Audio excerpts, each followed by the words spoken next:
We have some other people. Thank you very much. Just briefly, a brief coda.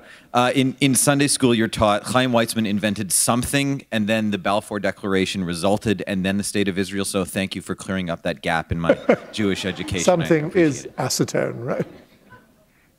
Hi. I think this relates to something Mr. McDonald said earlier. I was wondering if you could either confirm or deny the story that the third edition of the Oxford English Dictionary won't appear in print as a book. Right. This is the suggestion that the third edition of the OED, which will be published in 2037, June the 6th, actually, they say. They're very precise at OUP. Only in Britain, you see. If we're not busy that day. They have said, and someone apparently at Oxford said this in a casual conversation and didn't really mean it to slip out, that we probably will not produce a printed copy.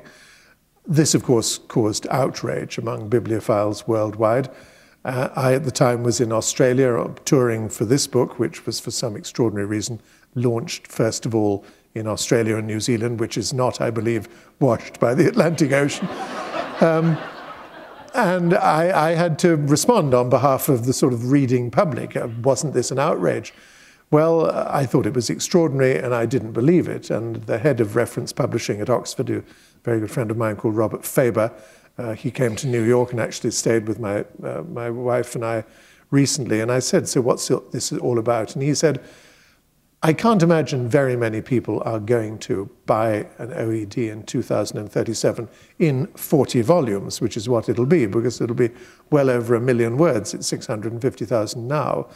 But it will always be available as a printed copy, but I would think the sales of it will be minimal. And I have to say, from my current experience, I have 2 20-volume copies of the OED, and I never use them. I use the OED every day, many, many times, but always online. It just, I mean, I love picking up the volumes and riffling through them for purely serendipitous reasons, but as a utility, it has to be the internet. I may regret it, but that's the way life works. First of all, an observation. The very first thing that Bob McDonald brought up was the 7 seas. I think if you look into the geography, you'll discover the 7 seas were actually the small bodies of water around Venice. That's where it comes from, that expression. Really? From way, way back. And it's nothing to do with the oceans and the Mediterranean and so forth. Check it out. It might be a book. I'm thrilled to know it. Yeah. Yes. I'm appalled at my ignorance, then forgive me. Well, I'm a geologist, and you were a geologist. I work on the ocean floor, submersibles, this kind of stuff. And the first 2 books of yours that I read were the Map That Changed the World, which I found an intriguing book as a geologist. Maybe others didn't, but and Krakatoa, which of course is very geological. But now you're going into more historical things and human interesting, as Krakatoa did it to some degree as well, and in fact so did the Map That Changed the World.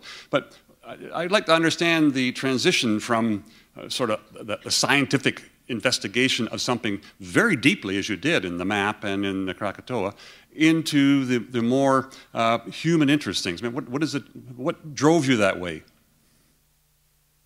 It's a very interesting question. I mean, the first book that I wrote that had anything really to do with human history was The Professor and the Madman, I suppose, about the construction of the Oxford English Dictionary. Up to that point, I had written, I think it was 11 books before that, but they had all really sunk without trace. They went almost from the typewriter to the remainder table without any more than the briefest appearance in bookstores. And I was getting somewhat disenchanted. I mean, it seemed I was on a fool's errand. So then comes this story about lexicography, and it enabled me, through the telling of a human story, to tell a much bigger story, which was the construction of the OED and the origins of the English language and so forth.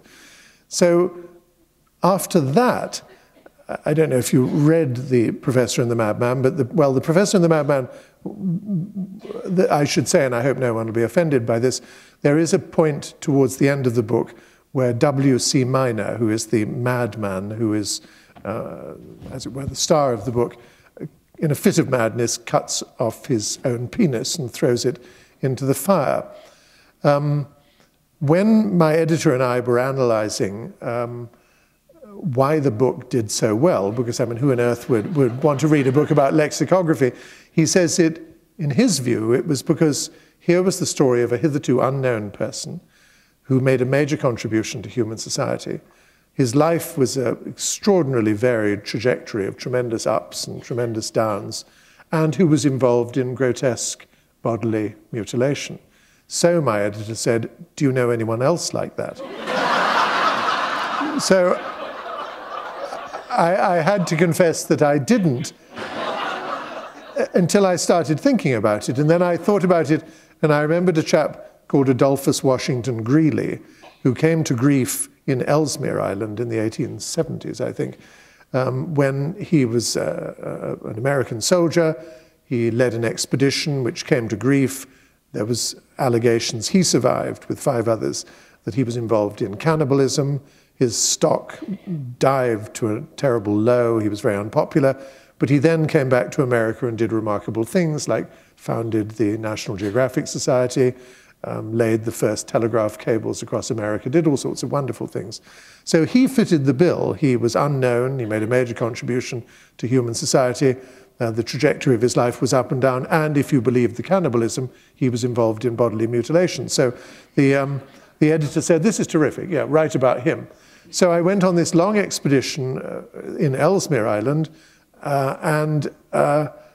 which was enormous fun, but then came back to do the book research, went to the Library of Congress, and found that somebody else, a 75-year-old Welshman, had been looking at the papers before me, and I rang him up. He lived in Richmond, Virginia, and he said he had been working for 25 years on a book about Greeley, and it seemed an unchristian thing to do to sort of elbow him out of the whale.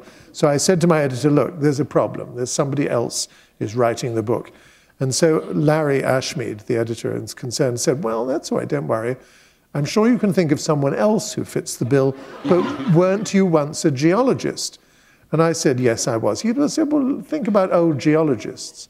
And I just, almost at random, remembered my tutor at Oxford telling me about William Smith as the creator of the first ever geological map of the world, or of anywhere. So I looked him up in the Britannica, and there were 5, it said, Smith William, born Churchill, Oxfordshire, 1769, creator of the first geological map. And then there were 5 sentences which absolutely whetted my appetite. His map was plagiarized. He, as a consequence, went bankrupt.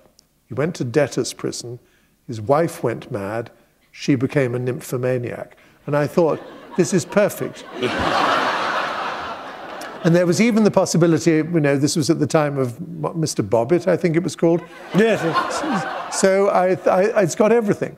So Larry said, nymphomania, perfect. And they rewrote the contract, whited out the name Greeley, put in Smith, and that's how I came to write a book about geology. Wow. But you are a geologist. There's an not all underlying geologists theme are here. like that. Thank you very much for If your I can finish question. just a brief request. Pitcairn Island is a fascinating story, and I've been there. And it's got a lot of human interest and everything else. Maybe you might consider writing about Pitcairn sometime. Well, I have actually been there twice, because, and I don't mean to gainsay what you've said, but there is an extraordinary story about this business. The trial of a number of Pitcairners were found to have been fooling around with 12-year-old children on the island, and they claimed in a rather pathetic defense this is the Tahitian way, because of course they were descendants of Bligh, or rather Fletcher Christian, and Polynesians from Tahiti. And so the British government, which still administers it in a somewhat half-hearted way, said, "I'm sorry, you've broken the law. You've got to be tried." And so they were tried. And the thought was, if they were found guilty, and this was essentially all the able-bodied men on the island, there are only 45 people on the island, that if they went to prison in New Zealand, which is the nearest prison, then the islanders, there would be no one to man the longboats that would go out to the cargo ships, like the one that you presumably came on, and so the island would die. And so the British came up, doesn't often happen, but with a very wise solution to this problem, which was that they would sentence them to prison, they would build a prison on Pitcairn, and they would let the prisoners out on the days when cargo ships happened by. So everything works very well. Twice, exactly. Yes. Okay. Thank you very much.